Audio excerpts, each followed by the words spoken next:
ओम श्री परमात्मने नमः। परमात्मा श्री राम एक आदर्श महापुरुष हैं, मर्यादा पुरुषोत्तम हैं, मर्यादा की पराकाष्ठा हैं। उन्होंने अपने शब्दों से नहीं, अपने आचरण से समाज को शिक्षा दी कि हमारा माता पिता के प्रति क्या कर्तव्य है, भाई बहनों के प्रति क्या कर्तव्य है, और एक शिष्य का गुरु के प्रति, एक गुरु का शिष्य के प्रति क्या कर्तव्य है।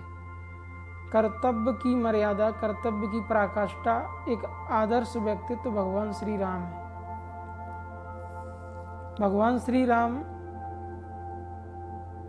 का जन्म माता कौशल्या के माध्यम से हुआ, लेकिन तुलसीदास बाबा लिखते हैं, बहे प्रगट कृपाला दीन दयाला कौशल्या हितकारी। वो ये नहीं कहते कि भगवान श्री राम का जन्म गर्भ से हुआ, वो कहते हैं कि अलौकिक पार ब्रह्म परमात्मा प्रकट हुआ। तो परमात्मा तो ध्यान में ही प्रकट होता है, किसी योगी, किसी साधक के अंदर। खैर, बात राम राज्य की जाए तो उससे पहले हम बताना चाहते हैं कि भगवान श्री राम ने अपनी एक सौतेली माता के आदेश पर अयोध्या का त्याग करके 14 वर्ष तक वनवास में भ्रमण किया। वनों में वो ऋषि मुनियों से मिले, राक्षसों का विनाश किया, ऋषियों को संरक्षण दिया और जन कल्याण करते हुए वो आगे बढ़े।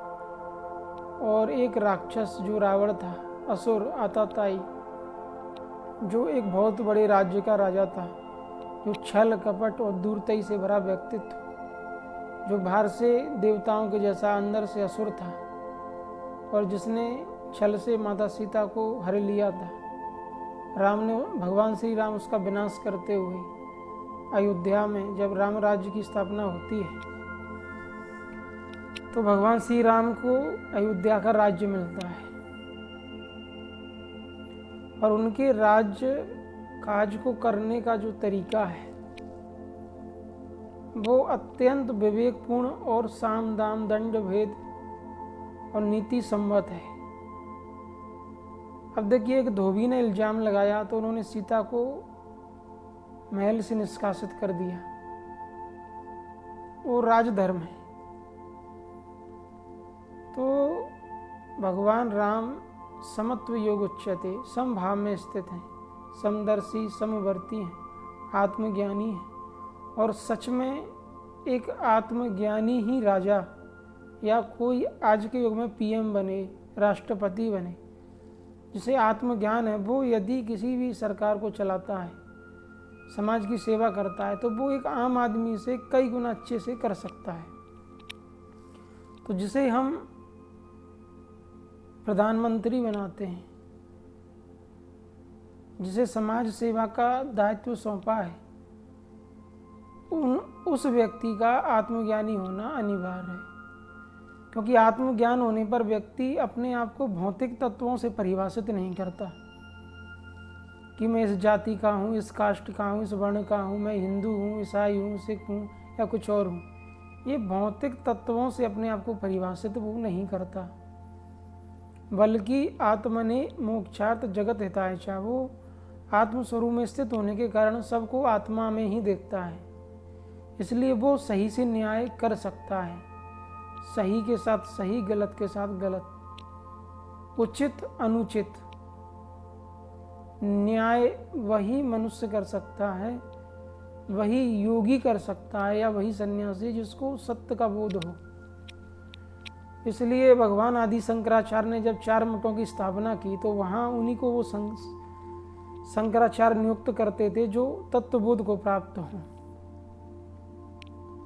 जिन्हें आत्मबोध प्राप्त हो, जो परमात्मा तत्व में स्थित हो,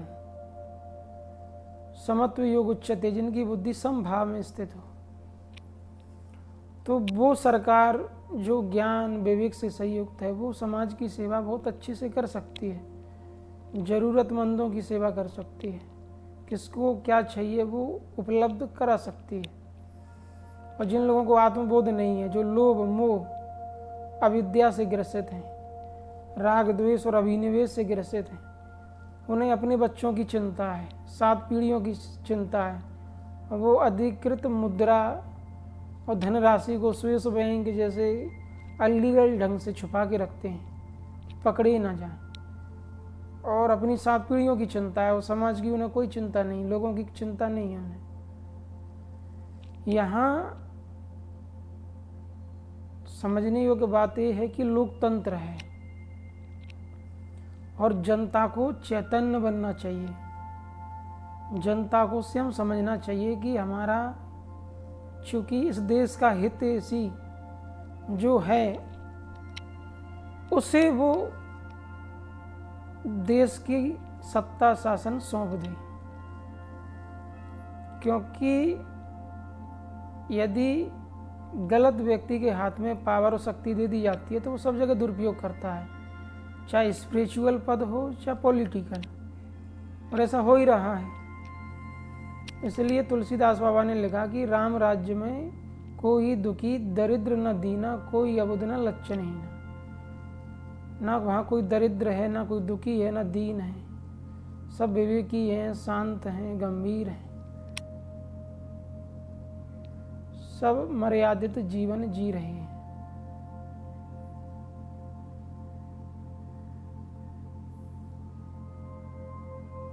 आप व्यक्तिगत आपकी चेतना का क्या स्तर है, ये आपके जीवन को निर्धारित करता है।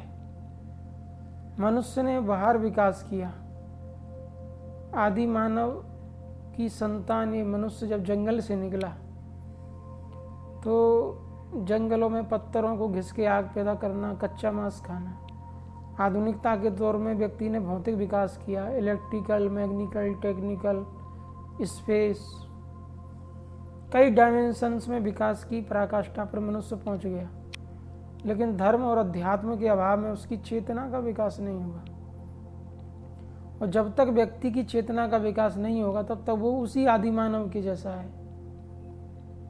जैसे बंदर होते हैं ना, और आम एक है, 3 बंदर हैं तो आपस में लड़ने लगते हैं। उन्हें इतना विवेक नहीं है कि इसे 3 भागों में काट के शांति से खाया जा सकता है। वो लड़ेंगे, लौचेंगे, फाड़ेंगे, चीरेंगे। तो लोग सत्ता के लिए लड़ रहे हैं, एक दूसरे को मार रहे हैं, काट रहे हैं, लौच रहे हैं, जबकि पद का मुख्य उद्देश्य जनता की सेवा करना है। और लोग पद को पाने के लिए वो सब कुछ कर रहे हैं जो अमानवीय और अनैतिक है, चाहे फिर वो अध्यात्म में हो या पॉलिटिकल हो। कोई दुखी नहीं है, कोई दीन नहीं है, कोई अबुध नहीं है, कोई मूर्ख नहीं है, सब शांत हैं, सब स्थिर हैं। लेकिन तुलसीदास बाबा जिस राम राज्य की बात कर रहे हैं वो बाहर स्थापित नहीं होता, वो अंतःकरण में स्थापित होता है। सही शब्दों में राम राज्य की स्थापना मन, बुद्धि, चित्त, अहंकार में होती है, आत्मज्ञान से। जब कोई योगी योग साधना करते करते आत्म स्वरूप में स्थित हो जाता है, परमात्मा स्वरूप में स्थित हो जाता है, तब उसके अंतःकरण में राम राज्य की स्थापना होती है। और वो व्यक्तिगत काम, क्रोध, लोभ, मोह, राग, द्वेष से मुक्त हो जाता है, वो विषय वासनाओं से मुक्त हो जाता है और अपने स्वरूप में स्थित होकर मुक्त हो जाता है। तो राम राज्य की स्थापना बाहर समाज में संभव नहीं है, साधना से आपके अंतःकरण में संभव है। मान लीजिए कि राम राज्य बाहर हुआ तो वो अयोध्या में एक छोटे से प्रांत में हुआ, पूरे भारत में तो हुआ नहीं, या पूरे विश्व में हुआ हो। पृथ्वी पर 193-194 देश हैं, क्या सब जगह राम राज्य हुआ? लंका में तो रावण राज्य था। तो राम राज्य अंतःकरण में होता है, और जब हो जाता है तो वो योगी व्यक्तिगत शांत और मुक्त होता है। और दुनिया में जितने भी बड़े पद हैं उन पदों पर यदि आत्मज्ञानी प्रतिष्ठित होंगे तो वो आम जनता से अच्छे से काम करेंगे और लोगों की सेवा भी करेंगे, क्योंकि आत्मज्ञान कहता है समत्व योग उच्यते, समभाव में स्थित होना। जिसे आत्मबोध हो गया वो जाति पात मजहब तथाकथित वर्ण व्यवस्था में नहीं उलझता, वो सही को सही गलत को गलत न्याय ठहराता है, उचित और अनुचित को साम्य भाव से देखता है।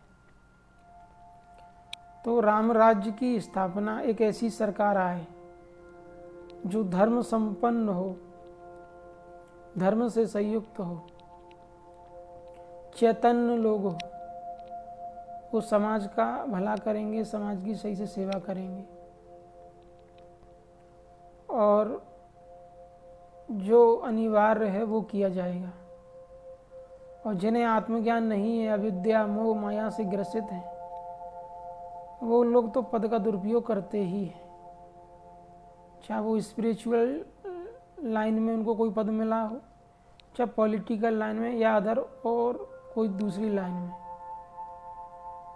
क्योंकि मनुष्य जब की चेतना जब अपने आप को ये मानती है कि मैं शरीर हूँ और शरीर के संबंधों को वो अहंकार ईगो बस मानता है कि ये मैं हूँ, तो खुद ही गड़बड़ है, खुद ही विकृत है।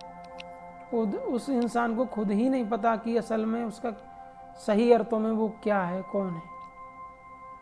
उसको ये पता होना जरूरी है। इसके लिए योग साधना के द्वारा आत्मज्ञान का होना भी अनिवार्य है। इसलिए जितने भी आत्मज्ञानी महापुरुष हुए, कल्याण समाज का उन महापुरुषों से हुआ। और जो आत्मज्ञानी महापुरुष नहीं हुए, उन्होंने समाज का शोषण किया, कुछ जेलों के अंदर है। तो देखने योग्य और समझने योग्य बात है कि आप अपना प्रतिनिधि उम्मीदवार किसे बनाते हो, राम जी को या रावण जी को। यदि आपका उम्मीदवार भगवान श्री राम के जैसा है तो उसका व्यक्तित्व आदर्श होगा, और आपका उम्मीदवार रावण के जैसा है तो उसका व्यक्तित्व रावण के जैसा होगा। तो ये तो आपको चयन करना है लोकतंत्र में कि आप अपना उम्मीदवार किसे बनाते हैं। दूसरी चीज, आप व्यक्तिगत खुद ही अज्ञानी और जड़ हो, माया से ग्रसित हो। हर एक व्यक्ति स्वार्थी, लोभी और वासनासक्त है। लोगों से, कुछ लोगों ने तो कहा हम तो वोट इसलिए देते हैं क्योंकि हमें कुछ मिल जाता है। जनता कुछ करना नहीं चाहती और चाहती है कि सरकार से कुछ मिले। सरकार आपसे वोट चाहती है। तो ऐसी स्थिति में हर एक व्यक्ति का दायित्व हो जाता है कि वो पहले स्वयं को ठीक करे, स्वयं को योग्य बनाए, फिर दूसरों की योग्यता पर प्रश्न चिन्ह लगाए। स्वयं ही अयोग्य है, उपयुक्त नहीं है, तो दूसरों की उपयोगिता का विश्लेषण करने का अधिकार उसे किसने दिया। इसलिए स्वयं के व्यक्तित्व, चरित्र और जीवन का विकास अनिवार्य है। आप अपना ही भला कर लो, अपना ही विकास कर लो, अपने अंदर ही राम राज्य की स्थापना कर लो। यही मानव जीवन में सर्वोपरि है। आपका मन जब योग साधना से समभाव में स्थित होता है, आत्म स्वरूप में स्थित होता है, भगवत स्वरूप में स्थित होता है, तब आपके अंतःकरण में राम राज्य होता है। तब आपके अंदर खुशहाली है, प्रेम है, शांति है, आनंद है, स्थिरता है। और उससे पहले तो आपकी खुद बुद्धि ही मलिन है, अपवित्र है। वासनाओं से आप घिरे हुए हो, मोह आसक्ति से घिरे हुए हो, अंधकार के बादल आपके चित्त में मंडरा रहे हैं, आप लोभ क्रोध राग द्वेष से ग्रसित हो। तो ऐसी स्थिति में आप सही आदमी का चयन भी नहीं कर पाओगे। मान लीजिए हमें नाव से एक तट से दूसरे तट जाना है, और जो नाव खेने वाला व्यक्ति है वो खुद ही अंधा हो, जन्म से ही अंधा हो, और उसके द्वारा उसके चलाई हुई नाव में हम बैठ जाएं और हम भी जन्म से ही अंधे हों, तो हम किस घाट लगेंगे हमें नहीं पता। तो वैसे ही सत्य को जानने के लिए सत्यमयी दृष्टि होनी चाहिए। स्वयं के पास पहले वो आंखें होनी चाहिए कि हम सत्य को जानें, समझें और सत्य के मार्ग पर चलने वालों का साथ दें। तब समाज में राम राज्य की स्थापना होगी और एक प्रो सरकार बनेगी। अब हम खुद ही अज्ञानी हैं, वासनाओं से घिरे हुए हैं, भ्रमित हैं, हमें खुद ही नहीं पता कि सत्य क्या है, तो हम सत्य के पथ पे चलने वालों का साथ कैसे दे सकते हैं? और जब हम सत्य पे चलने वालों का साथ ही नहीं देंगे तो समाज में राम राज्य की स्थापना कैसे होगी? इसलिए अपने अंदर ही राम राज्य की स्थापना करो और परमात्मा का ध्यान करो, परमात्मा में चित्त को लगा के विलय कर दो और समभाव में स्थित हो जाओ, अव्यक्त भाव में। फिर आप में क्षमता रहेगी सही और गलत को देखने की। ये विवेक शक्ति योग साधना से आप में आती है कि आप सही गलत पाप पुण्य को स्पष्ट देख पाते हो और फिर आप जीवन में जो निर्णय लेंगे वो उपयुक्त होंगे, शांति में होंगे, कल्याणकारी होंगे। और यदि आप साधना नहीं करते, आपके अंतःकरण में रामराज्य की स्थापना नहीं होती, समता स्थिरता नहीं आती, तो आपके सारे निर्णय गलत होंगे। आप जिसको चुनेंगे वो गलत होगा और इसी गलत स्थिति में बेमनुष्यता का विकास, अराजकता, अमानवीयता, अनैतिकता समाज में पसर जाती है। इसलिए हर एक व्यक्ति को आत्मज्ञान की दिशा में प्रयास करना चाहिए और अपने अंतःकरण में राम राज्य की स्थापना करनी चाहिए और जीवन को चैतन्य और विवेकपूर्वक जीना चाहिए। ओम श्री परमात्मने नमः। निष्कर्ष, इस टॉपिक से हमने ये समझा कि राम राज्य की स्थापना एक अंतःकरण में होती है और उसी के साथ साधक या योगी समभाव में स्थिर हो जाता है और उसी स्थिरता में उसे विवेक शक्ति प्राप्त होती है और विवेक शक्ति से वो जो भी निर्णय लेगा, जो भी काम करेगा, जो भी डिसीजन लेगा वो फैक्ट होंगे, कल्याणकारी होंगे, वो स्वयं के लिए भी कल्याणकारी होंगे और दूसरों के लिए भी कल्याणकारी होंगे और समाज में शांति, आनंद, हर्ष का विकास होगा। क्योंकि समाज बाहर नहीं, तुम्हारे अंतःकरण में है। मन, बुद्धि, चित्त, अहंकार में जो विचार हैं, जो भावनाएं, जो तरंगे हैं, वो एक समाज है जो सूक्ष्म है। वहाँ सही है सब कुछ तो बाहर भी सब सही होगा, वहाँ सब कुछ गलत है तो बाहर भी सब कुछ गलत होगा। इसलिए स्वयं का उत्थान करो, अध्यात्म के मार्ग पर चलना है, चेतना का विकास करना है और अपनी मुक्ति के लिए प्रयास करने हैं। ओम श्री परमात्मने नमः।